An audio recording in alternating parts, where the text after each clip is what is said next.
नमस्ते, प्रणाम।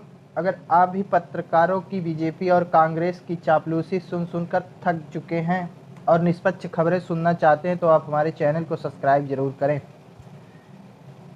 शुभ समाचार श्रृंखला की पहली खबर है कि आदिवासी महिला को बेइज्जत करने के लिए राष्ट्रपति बनाया था क्या।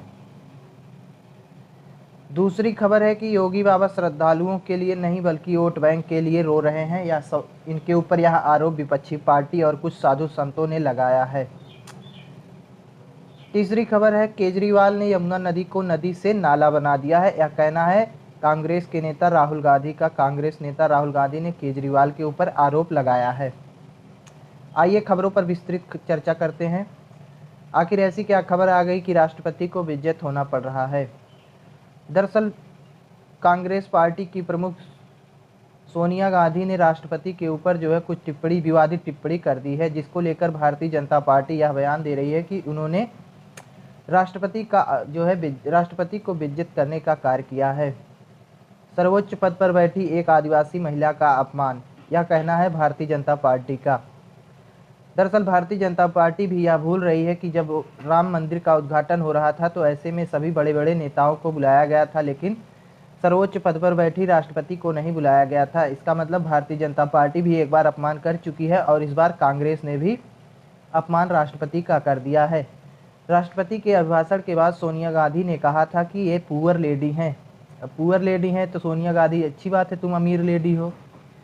राष्ट्रपति पुअर है, तुम अमीर हो, अच्छी बात है, इसीलिए आज दर दर की ठोकरें खा रही हो। लगातार चुनाव में आपको हार का सामना करना पड़ रहा है, ये भी ठीक है। जब तुम इतनी अमीर हो गई हो कि राष्ट्रपति गरीब लगने लगा है तो आपको चुनाव में हार का सामना करना ही अच्छी बात है। राष्ट्रपति को लेकर सोनिया गांधी ने कहा था कि वो पुअर लेडी हैं। राष्ट्रपति भाषण के आखिर तक एकदम थक गई थी। जब थक गई थी तुमको यह सोचकर पहले से ही उन्हें ग्लूकोन डी दे देना चाहिए था, जब इतनी चिंता होती है आपको राष्ट्रपति को लेकर। तो राष्ट्रपति द्रौपदी मुर्मू पर सोनिया गांधी की टिप्पणी को लेकर विवाद शुरू हो चुका है। ये देख लीजिए, हमारी बहनी सोनिया गांधी है जो राष्ट्रपति को लेकर विभिन्न प्रकार की टिप्पणी करती हैं, राष्ट्रपति को पुअर लेडी बनाती हैं। यही वही लेडी हैं जो लगातार चुनाव में हार का सामना कर रही हैं। इनके पास इतना ज़्यादा घमंड है कि राष्ट्रपति भी इनकी नज़र में पुअर लेडी लगती हैं, इसीलिए इन्हें हमें लगता है कि चुनाव में हार का सामना करना पड़ रहा है।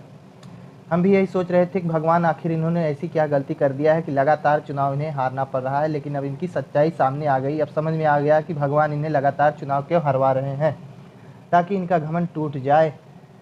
अच्छी बात है, अब समझ में आ गया कांग्रेस की हार का कारण सोनिया गांधी है। सोनिया गांधी नहीं बल्कि सोनिया गांधी का घमंड है।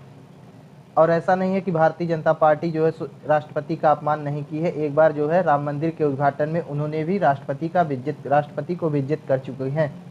भारतीय जनता पार्टी जब राम मंदिर का उद्घाटन हो रहा था, शिलान्यास हो रहा था, किसी भी मौके पर राष्ट्रपति को नहीं बुलाकर यह साबित कर दिया था कि राष्ट्रपति जी तुम एक आदिवासी से समाज से आती हो, इसलिए तुमको मंदिर के उद्घाटन नहीं बुलाया जा रहा है। भारतीय जनता पार्टी भी बेइज्जत कर चुकी है। इस बार कांग्रेस पार्टी की सोनिया गांधी ने भी राष्ट्रपति को बेइज्जत कर दिया। तो ऐसे में सीधा सवाल है कि क्या भैया आदिवासी समाज की महिला को आप लोग राष्ट्रपति बनाते हैं, क्या बेइज्जत करने के लिए बनाते हैं? जब इज्जत नहीं करना है तो आप लोग बनाइए ही मत। राष्ट्रपति जी का अपमान करना एक आम बात हो गई है। कोई भी आता है अपमान करके निकल जाता है। भारतीय जनता पार्टी भी अपमान कर चुकी है, इसलिए ऐसे में ज़्यादा बोलना नहीं चाहती है। अब अगली खबर उत्तर प्रदेश महाकुंभ में हुई भगदड़ से 30 से 35 लोगों की मौत से जुड़ी हुई सामने आ रही है। दरअसल जब पत्रकार साथी योगी आदित्यनाथ से सवाल पूछ रहे थे तो उस समय योगी आदित्यनाथ काफ़ी ज़्यादा भावुक हो गए थे। ये है, उनकी चेहरे की भावुकता आपको साफ नज़र आ रही है। ऐसे में योगी आदित्यनाथ भावुक हो गए थे तो कुछ लोग, विपक्षी पार्टी और साधु संत लोग उनके ऊपर यह आरोप लगा रहे हैं कि ये भावुक जो हो गए थे वो किसी श्रद्धालु की मृत्यु के कारण नहीं हुए थे, बल्कि अपने वोट बैंक के कारण हुए हैं। ऐसे में विपक्षी पार्टी हो या चाहे साधु संत हो, योगी आदित्यनाथ उनके निशाने पर आ गए हैं। उन लोगों का कहना है कि योगी आदित्यनाथ अपना वोट बैंक बचाना चाहते हैं। ऐसे में उन्हें अपने वोट बैंक की खतरा इसलिए रो रहे हैं, ना कि किसी श्रद्धालु की मौत से उन्हें आहत हुए हैं। तो ऐसे में आपका क्या कहना है कि योगी आदित्यनाथ अपने वोट बैंक के लिए रो रहे हैं या फिर श्रद्धालुओं की हुई मृत्यु पर रो रहे हैं? आप लोग कमेंट बॉक्स में ज़रूर बता सकते हैं, अपनी राय दे सकते हैं। उत्तर प्रदेश के पूर्व मुख्यमंत्री रहे अखिलेश यादव ने भी काफ़ी ज़्यादा उनके ऊपर टिप्पणी कर चुके हैं। उनका कहना है कि हमारे समय में कुंभ शांतिपूर्वक घटित हो गया था, लेकिन जो है इस बार योगी आदित्यनाथ की सरकार काफ़ी ज़्यादा हिंदुत्व का दावा करते हुए भी एक महाकुंभ को कराने में असफल हो गई है। ऐसा कहना है पूर्व मुख्यमंत्री अखिलेश यादव का। अगली खबर दिल्ली विधानसभा चुनाव 2025 से जुड़ी हुई लगातार जो है एक दूसरे पर पलटवार करते हुए नजर आ रहे हैं। ऐसे में कांग्रेस पार्टी के नेता राहुल गांधी ने केजरीवाल के ऊपर यह आरोप लगाया है कि केजरीवाल ने जो है यमुना साफ करने के बहाने करोड़ों रुपए तो खा गए, लेकिन यमुना कहीं साफ नहीं हुई। राहुल गांधी का कहना है कि यमुना को नदी से नाले में बदल दिया है केजरीवाल ने। ऐसे में केजरीवाल को एक्सपोज करने के लिए राहुल गांधी यमुना नदी के किनारे तक पहुंच गए और वहां से जो है लगातार वीडियो बनाकर केजरीवाल की हकीकत को जनता के सामने एक्सपोज कर रहे हैं। ऐसे में आप भी देख सकते हैं कि यमुना नदी की क्या हाल हो गई है। दरअसल यह ऐसा मानना है राहुल गांधी का, और राहुल गांधी का नहीं बल्कि वहाँ जो भी इस दृश्य को देखेगा सभी लोगों को ऐसा ही लगेगा कि यमुना नदी अब नदी नहीं रही बल्कि नाला बन गई है।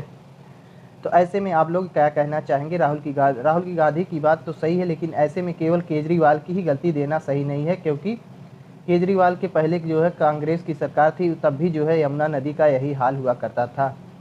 यमुना नदी का कांग्रेस के समय से ही ऐसा ही हाल है। अगली खबर आ रही है प्रयागराज महाकुंभ से संबंधित है। दरअसल किन्नर अखाड़े की जो महामंडलेश्वर ममता कुलकर्णी एक्ट्रेस को बनाया गया था, उन्हें पद से हटा दिया गया है। दरअसल ममता कुलकर्णी एक जो है हीरोइन थी, पहले एक्ट्रेस थी, तो ऐसे में उनको लेकर काफ़ी ज़्यादा विवाद हो रहा था। विभिन्न प्रकार के साधु संत जो है उनके किन्नर अखाड़े पर यह आरोप लगा रहे थे कि उन्हें कोई साधु संत नहीं मिला जो लाकर एक अदाकारा एक्ट्रेस को बैठा दिया है। ऐसे में ममता कुलकर्णी को इनके पद से हटा दिया गया है। किन्नर अखाड़े ने इनको जो है अपने पद से हटा दिया है, महामंडलेश्वर के पद से इन्हें हटा दिया गया है। यह कुंभ से जुड़ी हुई बहुत बड़ी खबर सामने आ रही है। महाकुंभ में हुई भगदड़ के बाद एक वाराणसी में भी नाव पलटने की खबर सामने आ रही है। दरअसल वाराणसी में जो है उड़ीसा से आए कुछ पर्यटक जो है गंगा नदी की सैर कर रहे थे, तो ऐसे में जो है नाव पलटने से उन्हें जो है थोड़ा दिक्कत का सामना हुआ, लेकिन कोई जान माल की नुकसान नहीं हुई। सभी श्रद्धालुओं को सकुशल बचा लिया गया है।